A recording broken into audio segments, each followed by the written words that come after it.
Welcome back, everyone. This is my Moon Knight Gorr the God Butcher deleted scene video. I'll also talk about a deleted scene with Kang that they just talked about in the Moon Knight series. That's right, they actually legit had Kang and Gorr the God Butcher in Moon Knight. There's a whole bunch of Easter eggs and connections to the upcoming Marvel movies, obviously, so we'll break it all down. If you're brand new to the channel, be sure to subscribe to get all the videos.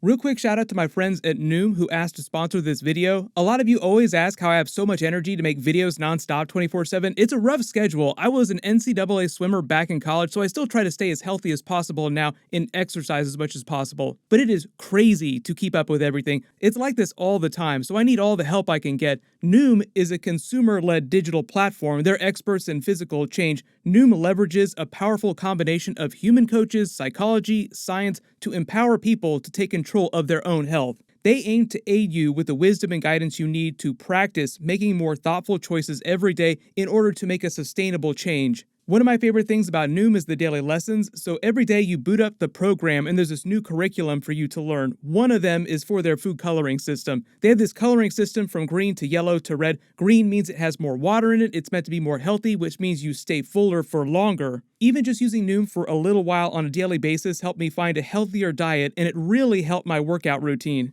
But Noom customizes for every person's needs, so when you start using the service, they give you a full evaluation, asking all kinds of great questions about your current lifestyle and what specifically you want to achieve. They will make a fully customized program run by real coaches and backed by science based on how you answer the questions in the initial evaluation. Noom is like having a personal trainer in your pocket. You can visit noom.com/emergencyawesome to get a free evaluation today, and they'll build out a whole custom program that will help you reach your goals, so be sure to check it out. I'll put a link in the description for that too.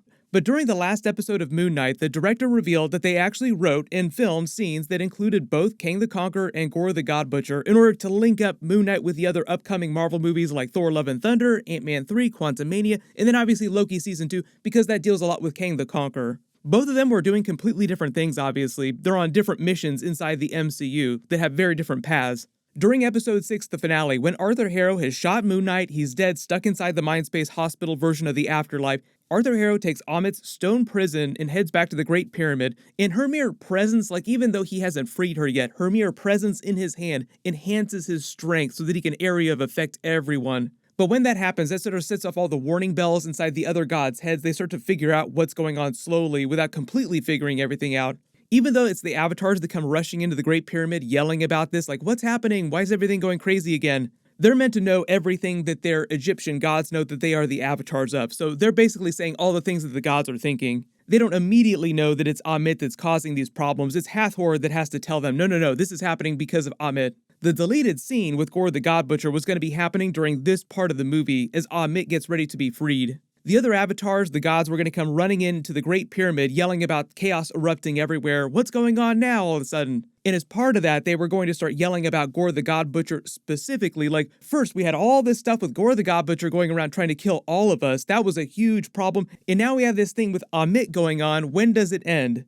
And it was meant to explain why the other gods had not intervened with what Arthur Harrow and Ammit were doing until it was too late, because they would have been busy trying to stop Gorr the God Butcher, who'd been tearing through their pantheon up to this point. We talked about this a little bit after Episode 3. During Episode 3, when Khonshu takes over Marc Spector's body, and he has this tribunal with the other gods that are part of the Ennead pantheon, they said that two of the gods who were part of that pantheon, the ruling council, had gone missing recently, and the other gods had no idea what had happened to them. Like, how do you lose track of a couple gods if you yourself are a god and have this crazy level of power? The showrunners basically confirmed what we all thought at the time. The reason that the gods started to go missing was because Gorr was going around killing all of them with his version of the Necrosword in the MCU, and they just gotten frightened in a way that they had never known real fear in eons, because as gods, they had a lot of hubris, they had incredible power, so they just thought that they were untouchable in this pocket dimension that they've been hiding out in. When they were teasing the Great Rift, the whole idea that the MCU gods that are part of this Ennead pantheon had left humanity, they basically transferred their souls in the way that you saw during the episode with Marc Spector transferring to the afterlife, transferring to another dimension called the Other Void, which is kind of like a pocket dimension. That's why they weren't able to directly intervene in a lot of things that were physically happening in the MCU. Like, they had limited ability to interact with the physical MCU, and they had to use their avatars if they wanted to do things. Khonshu, for example, had to use Marc Spector or Stephen Grant, or now Jake Lockley, when he actually wanted to really do big stuff inside the MCU. Ammit, for example, though, was physically inside the MCU. That's why she was so much more powerful at first than Khonshu. The idea being that the more souls she consumed, the more powerful she become, the more unstoppable she become. Somebody call Gorr the God Butcher, get him here even faster. The funny thing about that is that even though she wasn't at the top of Gorr's shit list, she would have been on it for sure eventually. But Gorr going after Khonshu's pantheon kind of lines up with what his comic book story was in the events leading up to the MCU version of Thor Love and Thunder. They're changing some of the Gorr storyline from the comics, but it'll feel very similar to the comic book storyline. When that movie picks up, Gorr will have already been on his mission to kill the gods for a while around the rest of the universe. The events of the movie take place when he finally comes for New Asgard on Earth and Thor. But Thor was only part of his mission. He didn't start out killing all the gods because of anything specific that Thor himself had done in the past. It was because of what his own people's gods, a completely different pantheon, had done. There have been a lot of recent tragedies in the MCU. Like the MCU's seen a lot of city miles. One bad thing after another. Just here we go again. First, Thanos wipes out half the universe with a snap, Avengers Infinity War. Then even though the Hulk brought everyone back with Iron Man's Nano Infinity Gauntlet, Spider-Man and Doctor Strange then almost broke the multiverse with their spell, even though they put some flex tape on it. Then Scarlet Witch, Doctor Strange, and now the Kang variants with the Kang Multiverse War are breaking the multiverse in a permanent kind of way, leading to the time runs out scenario, Secret Wars situation with all the incursions. But while that's going down on a smaller level, you have Gorr's family dying in a very senseless, very preventable, everyday kind of death, and it kind of drives him mad when he learns that the gods of his people, like his own pantheon, a completely different part of the universe, could have prevented it from happening and just chose not to. Like the gods of his people, like a lot of gods around the MCU, don't really care that much about their people. You kind of see that with Khonshu. Khonshu's meant to be an example of the really terrible kind of god. Like, yes, you're kind of doing good things, but you're also really, really terrible. Go back to sleep, worm. The idiot's in control.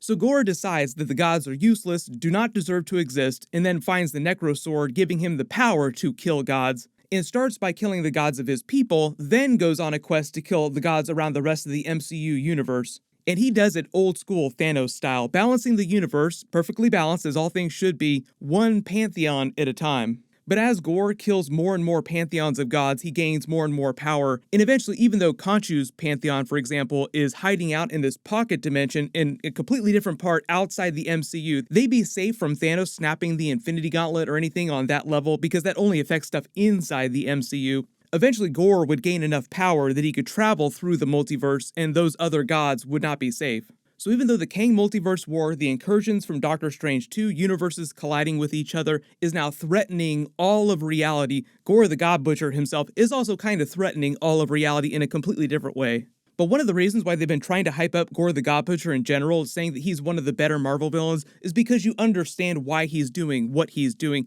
Because you saw Moon Knight, you saw how terrible Khonshu is, how terrible the other gods are. So Gorr is not wrong in thinking that most of the gods are really capricious, don't care about their people, and don't really deserve to exist. The whole twist of Moon Knight is they wanted to show you that Khonshu was just as bad as Ammit, even though what she was doing seemed like it was way worse, going full Minority Report on the entire MCU. She was very upfront and open about her plan. Khonshu used a lot of deception, a lot of trickery to trick Marc Spector into a contract by using Jake Lockley, completely different personality, to keep them under his thumb. All the bad things that Arthur Harrow said about Khonshu during their trial were meant to be true, about him dominating his avatars, abusing them, abusing him when he was Khonshu's avatar, all 100% true.